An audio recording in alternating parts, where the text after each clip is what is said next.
Ova bitka bila je smještena unutar mnogo većeg plana, o kojemu su dvorski insajderi u Rusiji otvoreno govorili, a koji je kasnije dobio nadimak grčki projekt. Uz poticaj prosvjetiteljskih mislilaca poput Voltera, Katarina Velika zamišljala je potpuno potiskivanje Osmanlija iz Europe, obnavljanje carstva nalik na Bizant i postavljanje njezina unuka imenom Konstantin, i to s razlogom, na prijestolje u Konstantinopolu. Sve to govori da rat nikada nije bio samo o jednoj bitci. Samo to pokazuje da se radilo o precrtavanju političke karte istočne Europe od Crnog mora do Balkana. Ta vizija oblikovala je sve što je uslijedilo. Sam rat počeo je 1787. No fitilj je gorio od 1783. kada je Rusija formalno pripojila Krim. Taj potez bio je u izravnoj suprotnosti s duhom Küçük-Kainarca mira, koji je okončao prethodni rusko-turski rat i trebao je zaštititi osmanski utjecaj u regiji. Iz istambulske perspektive ovo nije bila sitna povreda. Krim je značio luke, trgovačke puteve i pristup Crnom moru. Izgubite to i gubite polugu. Dok je Rusija otvoreno promicala sebe kao nasljednicu rimskog nasljeđa, takozvana Treći Rim, napetosti su prerasle u otvoreni bijes kada je Katarina 1787. priredila javno obilaženje Krima u pratnji austrijskog cara Josipa II. 202 kršćanska cara koji obilaze nedavno oduzeti osmanski teritorij brzo se proširila Konstantinopolom i pogodila poput javno izvedene uvrede. Osmanskim promatračima to je izgledalo manje kao diplomacija, a više kao trijumfalna povorka. Reakcija u Konstantinopolu bila je eksplozivna. Osmanski dvor osjećao se zarobljenim i politički i simbolično. Nešto se moralo učiniti ili bi se autoritet istopilo. Do kolovoza 1787. Osmanlije su odabrale rat. Premda su im brojevi bili neugodno naklonjeni, njihovo gospodarstvo bilo je napeto, naplata poreza neravnomjerna, a vojna struktura zaostajala je iza reformi koje je Rusija provodila desetljećima. Na papiru, carstvo je još uvijek moglo podizati ogromne vojske, često desetke tisuća vojnika odjednom, no podizanje trupa i učinkovita koordinacija bili su dva posve različita problema. Ipak, uhitili su ruskog veleposlanika Jakova Bulgakova i pokrenuli ono za što su se nadali da će biti dramatičan povratak. Do 1789. osmanski planeri su, vjerujući da su ruske snage prerazvučene da bi mogle učinkovito odgovoriti, procijenili situaciju. Ruske snage borile su se na nekoliko fronti istovremeno, uključujući poseban rat protiv Švedske daleko na sjeveru. Austrija, Rusijin saveznik, nije izgledala mnogo bolje. Samo godinu ranije, austrijske trupe posramile su se u Karansebesu, gdje su zbunjenost i panika uzrokovale gubitke, bez da su uopće naišle na neprijatelja. Iz Istambula slika je izgledala obećavajuće. Podijeljeni protivnici, nestabilni saveznici i prilika za snažan udar uz Dunav. Činilo se kao otvor koji su čekali, ali jednoj varijabli nije posvećena dovoljna pažnja, a ta pogrešna procjena koštala je desetke tisuća života. Ta varijabla bio je Aleksandar Suvorov. Prije nego što zaronimo u ovo putovanje, u jednu od najskrivenijih i najtamnijih priča ove regije, želim vas nešto upitati. Odakle pratite ovu emisiju? Ostavite svoju lokaciju u komentarima ispod. A ako ste ovdje po prvi put, pretplatite se odmah. Jer ono što ćete čuti je priča koju je povijest pokušala prešutjeti, ali sjećanje je odbilo prepustiti zaboravu. On nije ratovao onako kako su generali 18. stoljeća trebali ratovati. Davao je prednost brzini pred ceremonijom, šoku pred savršenim formacijama i stalnom pritisku pred opreznim manevrom. Njegove trupe vježbale su besprijekorno, marširale brzo i napadale prije nego što su protivnici završili s postavljanjem. Brojevi su mu bili bitni, ali trenutak je bio bitniji. Kada se Suvorov pridružio austrijskim jedinicama, savezništvo je odjednom funkcioniralo na načine koje Osmanlije nisu predviđale. Janjičli Hasan Paša vodio je otprilike 100.000 osmanskih vojnika u pohod. Zamislite 4 kolone trupa raspoređene po logorima kraj rijeke, uvjerene da će sama veličina nadgladati neprijatelja. Nasuprot njima bilo je otprilike 25.000 vojnika, Rusa i Austrijanaca zajedno, četvrtina po veličini. Politička situacija unutar Osmanskog carstva dodavala je pritisak bojišnici. Početak 1789. donio je prevratnicu u vodstvu. Sultan Selim III. tek je bio preuzeo prijestolje nakon smrti Abdulhamida I. naslijedivši rat koji nije mogao pauzirati. Sukob kod Fokšanija 1. kolovoza 1789. postao je surova lekcija za osmansko zapovjedništvo. Ruske i austrijske trupe borile su se rame uz rame i po prvi put na velikoj skali upotrijebile koordinirane pješačke četvorne formacije. Osmanski napadi sudarali su se s tim formacijama i nisu ih mogli slomiti.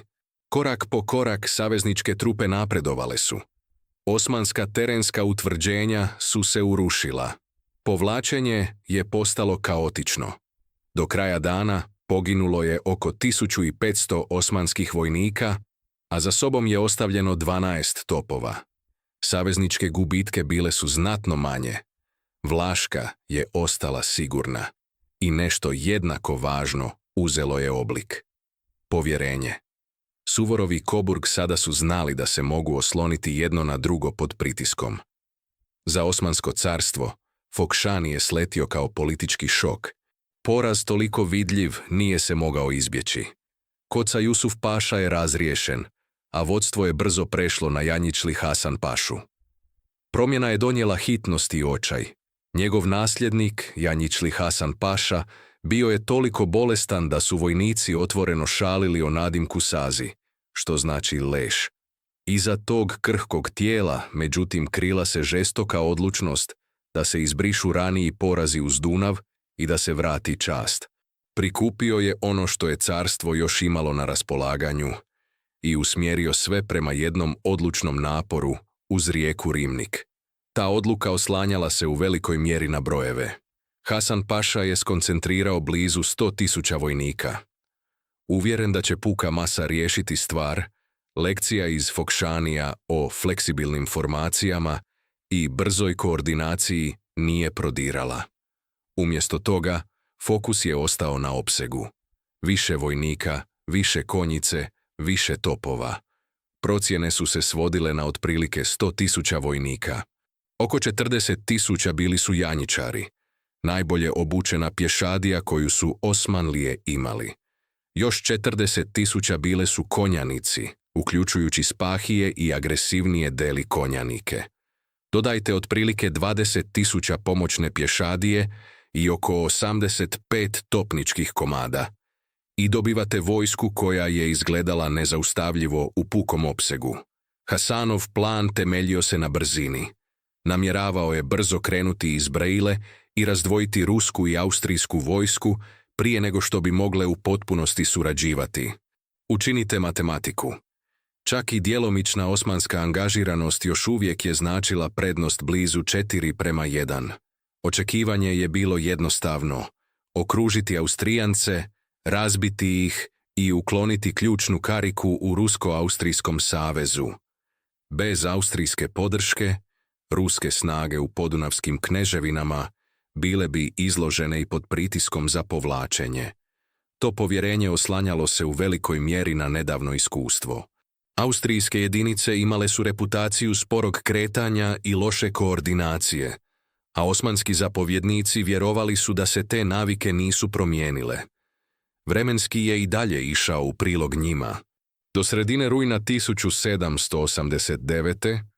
princ Coburg u Fokšaniju odmah je uvidio opasnost kada su stizale vijesti da se glavna vojska osmanskog velikog vezira kreće prema rijeci Rimna, desecima tisuća vojnika, gurajući naprijed s jasnom namjerom da sruši Coburgove snage prije nego što stigne pomoć. Coburg je imao reputaciju opreznog, čak i ustrašenog zapovjednika, i s razlogom. Kada gledate u neprijatelja koji vas nadmašuje nekoliko puta, oprez prestaje biti osobina ličnosti i postaje preživljavanje. Coburg je Aleksandru Suvorovu, koji je bio stacioniran u Brlade, poslao hitnu poruku. Poruka je bila hitna, gotovo očajna. Dolazim, Suvorov. Pravo pitanje bilo je mogu li te riječi dovoljno brzo postati akcija. Suvorov nije gubio vrijeme. Noći 19. rujna krenuo je južno od Brlade s otprilike 7000 ruskih vojnika. Udaljenost do Coburgova logora bila je oko 97 km, otprilike 60 milja. Ceste su bile loše, teren brdovit, a balkanska jesen može se okrenuti od hladne kiše do teškog blata. U normalnim uvjetima takav bi marš trajao nekoliko dana. No, nešto je posebno u Suvorovu. U njegovom umu vojnici nisu bili apstraktne figure u izvještaju. Bili su fino podešeni instrumenti, uvježbani da izdrže iscrpljenost, glad i zbunjenost kako bi mogli isporučiti iznenađenje u točno pravom trenutku. Njegova kratka knjiga, Znanost o pobjedi, nije bila toliko priručnik koliko kod preživljavanja izgrađeno oko 3 ideje koje je utiskivao u svaku jedinicu. Glazomer, sposobnost procjene udaljenosti, terena i neprijateljevih namjera na prvi pogled. Bistrota, sirova brzina kretanja i odlučivanja. I natisk, nemilosrdni pritisak jednom uspostavljenog kontakta. Naspram osmanske konjice, brze, agresivne i spremne napadati s više strana, te su linije mogle brzo popustiti. Dok su europske vojske kasnog 18. stoljeća još uvijek uvelike ovisile o dugim tankim linijama pješadije, stojeći rame uz rame, ispaljavajući plotune u nizu, Suvorov je usavršio pješačke četvorne formacije, raspoređene poput šahovske ploče, ne u jednom krutom bloku, nego u više međusobno podupirućih jedinica. Svaki kvadrat mogao je pucati prema van na sve strane, štititi susjede i još uvijek napredovati kada se naredi. Konjanički napadi koji bi mogli slomiti liniju, umjesto toga sudarali su se s zidovima mušketne vatre i bajuneta. Iznova i iznova, brojevi pomažu objasniti zašto je to bilo važno. Hasan Paša je imao desetke tisuća konjanika, spahije i deli vojnike, uvježbane da iskoriste praznine i paniku. Suvorov je znao da bi, ako bi se i jedan kvadrat slomio, pritisak kaskadno eskalirao. Njegovo rješenje bila je uzajamna potpora. Ako bi jedna jedinica bila pod teškim napadom, dvije druge mogle bi nakositi vatru da je pokriju. To je pretvaralo obranu u kretanje. Osmanska konjica trošila je energiju i konje u ponovljenim napadima, dok su pješačke kvadratne formacije korak po korak nastavile napredovati. Suvorovova veza s vojnicima pojačavala je sve to. Za razliku od mnogih aristokratskih časnika svog doba, živio je u redovima. Jeo je istu hranu, spavao u istim uvjetima i nije tražio od vojnika nikakav napor koji nije tražio od sebe. Godinama vojnih pohoda naučio je točno dokle vojnik može marširati prije sloma, koliko dugo može se boriti prije nego što mu pažnja klone i kako strah prolazi kroz formaciju. To mu je znanje dopuštalo da se kladi na krajnje marševe koje drugi zapovjednici nikada ne bi pokušali. I svoju karijeru izgradio je na dobivanju tih opklada. Zato je Suvorovljeva kolona prešla cijelu udaljenost za otprilike 60 sati, samo 2,5 dana. Njegovi vojnici marširali su brzo, kratko odmarali i ponovno marširali, krećući se kroz vrućinu, tamu i iscrpljenost, kako bi stigli upravo na vrijeme i spriječili da Austrijanci budu preplavljeni i slomljeni. Tempo je bio brutalan, jedva 1,6 km na sat u prosjeku, čak i s pauzama za odmor, reorganizaciju i hrapav teren. To su bili pješaci koji su nosili oružje, ruksake i opremu, krećući se danju i noću. Kada su stigli u Coburgov logor navečer 21. rujna, vojnici su bili fizički iscrpljeni, ali moral je bio na vrhuncu. Znali su da su učinili nešto izvanredno. Ravnoteža na terenu promijenila se u trenutku kada su se Rusi pojavili. Premda je kombinirana sila i dalje bila u znatnoj manjini, ta jedina promjena u vremenskom rasporedu preokrenula je ravnotežu, na kojoj je Hasan Paša računao. Janjičli Hasan Paša oslanjao se na obavještajne izvještaje koji su bili već nekoliko dana stari. Ti su izvještaji smještali Suvorova daleko od Fočšanija. Ideja da 7000 ruskih pješaka može prijeći 60 milja lošeg terena za nešto više od 2 dana jednostavno se nije uklapala u njegove pretpostavke. Pješaci to nisu radili, barem ne po njegovom iskustvu. Zbog te pogrešne procjene, osmanska vojska ostala je raštrkana u raštrkanom obrambenom rasporedu duž riječnog bazena Rimna i Rimnik. Janjičli Hasan Paša podijelio je vojsku u 4 utvrđena logora, od kojih je svaki bio odvojen od ostalih za otprilike 6 do 7 kilometara, otprilike 4 milje. Logori su imali imena i uloge. Turgot, Ciukulešti i Bogza bili su prednji položaji. Krangul Mare služio je kao glavni logor, gdje je sam Hasan Paša ostao. 4. pričuvni logor bio je smješten s druge strane rijeke Rimnik, namijenjen kao rezervna pozicija ili točka pojačanja. Na karti raspored je izgledao uredno i organizirano, gotovo umirujuće. U stvarnom smislu to je značilo da je vojska bila raštrkana po širokom prostoru s dugim rasponima tame, drveća i grubog terena između. Glavni razlog za taj raspored nije bila arogancija ni nemar. Bio je to problem hrane, vode i životinja. Prehrana 100.000 vojnika sama po sebi je zahtjevna. Prehrana uz 10.000 konja još je teža. Svaki konj trebao je nekoliko kilograma hrane dnevno. Trkački konji, konjički jahači i tegleće životinje natjecali su se za iste ograničene zalihe. Držanje sviju na jednom uskom prostoru riskiralo bi glad i bolest. Raštrkavanjem logora Hasan Paša je činio svakodnevno preživljavanje izvedivim. No taj izbor imao je tihu cijenu.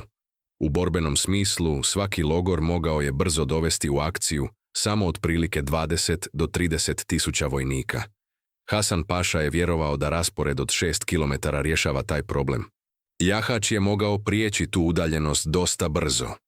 Bubnjevi, signalne vatre i glasnici trebali su održavati koordinaciju. Ako bi jedan logor bio napadnut, ostali bi se krenuli pomoći. Plan je počivao na jednoj pretpostavci da će se neprijatelj kretati sporo i boriti se danju. Princ Coburg se u početku priklanjao obrambenom položaju. Znao je da je savezničke vojska i dalje u znatnoj manjini. Čekanje iza terenske utvrde činilo se sigurnijim. Suvorov je tu ideju kategorički odbio. Tvrdio je da su osmanski brojevi zapravo bile nedostatak. Udarajući noću u logore jedan po jedan, mogao je skoncentrirati gotovo cijelu savezničku snagu protiv jednog osmanskog logora, dok su ostali ostajali predaleko da bi intervenirali. U takvoj postavci, Suvorov je mogao stvoriti trenutke u kojima je imao lokalnu nadmoć, čak i s manje ukupnih trupa. Dok je sunce zalazilo 21. rujna, nebo je bilo puno zvijezda i sve se činilo neobično mirnim. Suvorov je naredio apsolutnu tišinu. Saveznička vojska počela se kretati u mraku. Korak po korak, vojni inženjeri pod vodstvom bojnika Vojotskog već su obavili domaću zadaću.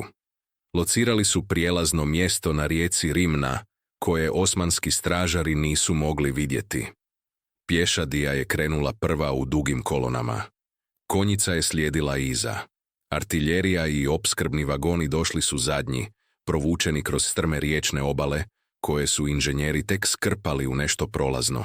Do ranog jutra, 22. rujna, cijela rusko-austrijska snaga bila je s druge strane rijeke. To samo po sebi bio je logistički uspjeh. Suvorov je odmah organizirao trupe u 2 glavne kolone. Rusi su uzeli lijevo, Austrijanci desno. Pješadija je formirala u velike kvadratne formacije, raspoređene u 2 linije. Svaki kvadrat bio je zbit blok vojnika s bajunetima prema van na svim stranama, izgrađen da odoli konjaničkim napadima. Konjičke jedinice ostale su iza kvadrata, spremne surgnuti naprijed ako se ukaže otvor. Artiljerija je bila postavljena da puca ravno naprijed ili brzo mijenja položaj po potrebi. Prva meta bio je osmanski logor u Turgot Ciukuleštiju. otprilike 6 km južno od riječnog prijelaza. Kada je prvo jutarnje svjetlo počelo prelaziti horizont, osmanski vojnici u Turgotci u Kuleštiju iznenada su ispred sebe ugledali potpuno formiranu rusko-austrijsku bojišnu liniju. Zbrka se brzo proširila. Osmanske topničke posade požurile su do topova i otvorile vatru u žurbi. Privi hici bili su divlji i loše upereni. Suvorov je naredio vlastitim topovima da odmah odgovore. Saveznička vojska dovela je ukupno oko 103 topa u bitku, a ruski topnici koristili su ih agresivno od samog početka, suzbijajući osmansku artiljeriju i razbijajući konjičke formacije prije nego što su mogle izgraditi zamah. Borba se brzo pretvorila u izravni test ruskih pješačkih kvadrata. Desno od ruskog napredovanja nalazilo se šumovito područje kraj logora. Dok su kvadrati napredovali i približavali se dubokom jarku blizu osmanskog položaja, otprilike 12.000 osmanskih vojnika izrušilo se prema njima. Uključivalo je elitnu konjicu i janjičarsku pješadiju, vojnike koji su bili uvježbani za blisku borbu i koji su javno obećali ubiti svakog Rusa koji prijeđe Rimnu. Poručnik bojnik Kostikojev s grenaderskim bojnama podnio je najgori udarac. To je bila neka od najžilavije pješadije u Suvorovoj vojsci. No čak su i oni imali poteškoća. Osmanski napadi udarali su u kvadrate iznova i iznova.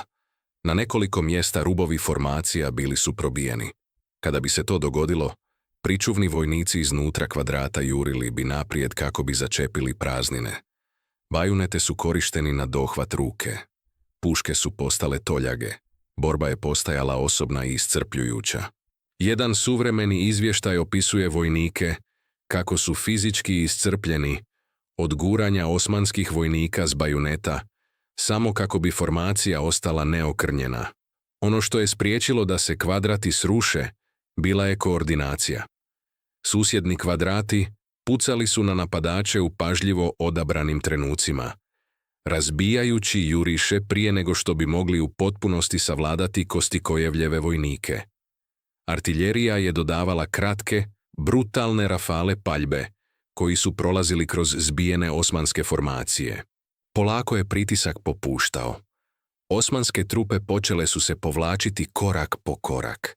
Nakon otprilike 30 minuta brutalne borbe, osmanske trupe u Turgotci u Kuleštiju napokon su se slomile. Ono što je počelo kao organizirani otpor pretvorilo se u povlačenje ravno prema sljedećem logoru u Bogzi. Taj pomak dogodio se brzo. Austrijski husari koji su djelovali u koordinaciji s ruskom konjanicom pokretali su kratke, oštre potjere. Cilj je bio spriječiti bjegunce da stanu, okrenu se i reformiraju. Sljedeća faza plana bila je usmjerena prema osmanskom centru blizu sela Bogza. Tu su stvari postajale opasne za princa Koburgove snage. Dok su se Rusi borili s lijeva, Koburg i njegove trupe bile su pod intenzivnim pritiskom u centru bojišnice. Oko 20.000 osmanske konjice, predvođene Sidarom, skoncentriralo se na otprilike 18.000 Austrijanaca. Osmanlije su jasno vidjeli Austrijance kao mekšu metu. Koburgovi vojnici formirali su pješačke kvadrate i zadržali ih više od 2 sata pod stalnim napadima. Konji su se sudarali s bajunetima. Jahači su se okretali u zadnjem trenutku. Drugi nisu bili dovoljno brzi. Kvadrati su se savijali, ali nisu se raspali. Suvorovu nije trebao glasnik da mu kaže da je Koburg u nevolji. Čuo je to. Vidio je oblake prašine i kretanje masovne konjice. Ako bi se austrijski centar srušio, nije imalo smisla koliko su se dobro Rusi snašli s lijeva. Cijela bi operacija propala. Stoga je brzo prerasporedio snage, pivotirajući ih prema Bogzi. Taj pokret promijenio je osjećaj na bojišnici. Osmanska konjica koja se bila u potpunosti usredotočila na Austrijance, iznenada je primijetila ruske pješačke kvadrate koji se pojavljuju na njihovom boku. Snaga za koju su vjerovali da je još uvijek vezana kod Turgotci u Kuleštija, sada je pritiskala sa strane. Ta spoznaja teško je udarila na moral. Jedinice koje su napadale s pouzdanjem sada su oklijevale. Nesigurne trebali nastaviti guranje ili se okrenuti prema novoj prijetnji. Blizu samog sela Bogze odvijao se jedan od najopasnijih trenutaka dana. Oko 6.000 osmanskih vojnika navaljalo je na malenu rusku odredbu. Samo 50 pješaka iz Smolenskog puka. 50 vojnika naspram 1000 zvuči kao za okruživanje pogreške i nekoliko minuta gotovo je to postalo. Smolenski vojnici spojili su se i borili na dohvat bajuneta, zadržavajući tlo koje je bilo daleko važnije nego što su njihovi brojevi sugerirali. Suvorov je bio dovoljno blizu da vidi opasnost. Prema izvještajima, zgrabio je sablju od obližnjeg kozaka i osobno naredio Rostovljevom puku da otvori potpornu vatru. Ta intervencija prevagnula je vagu. Osmanlijski konjanički jurišci gubili su koheziju pod puškom i topovskom vatrom. Smolenski pješaci, krvavi ali neslomljeni, dovoljno su uzvratili da stignu pojačanja. Nije dugo potom što je osmanska obrana u Bogzi počela se rasplitati. Jedinice su se povlačile prema šumi Krangul Mare, gdje je Sazi Hasan Paša uspostavio glavni logor. Na toj su poziciji još uvijek bile oko 15.000 janjičara, najelitnije dostupne pješadije osmanskoj vojsci.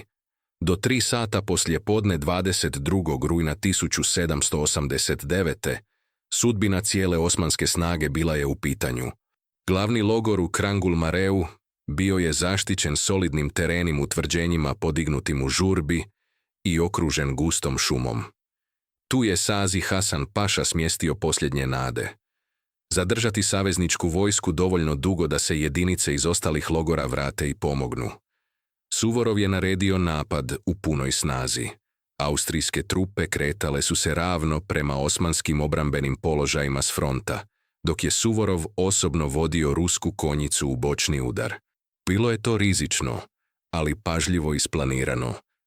Iskorištavajući zbrku koja se širila osmanskim redovima kada su ruski konjanici iznenada iznikli iz neočekivanih smjerova unutar šume.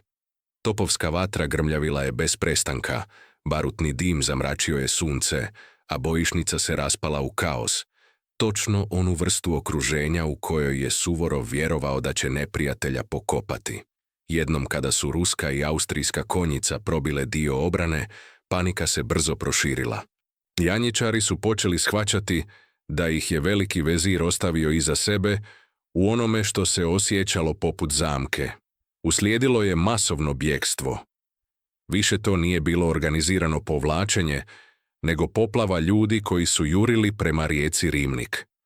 Suvorov im nije ostavljao prostora za predah, narečući nemilosrdnu potjeru i ponavljajući uvjerenje da se bjegunac može uništiti samo stalnim pritiskom. Rijeka Rimnik, inače ne posebno široka, pretvorila se u smrtonosnu prepreku za povlačeću osmansku vojsku.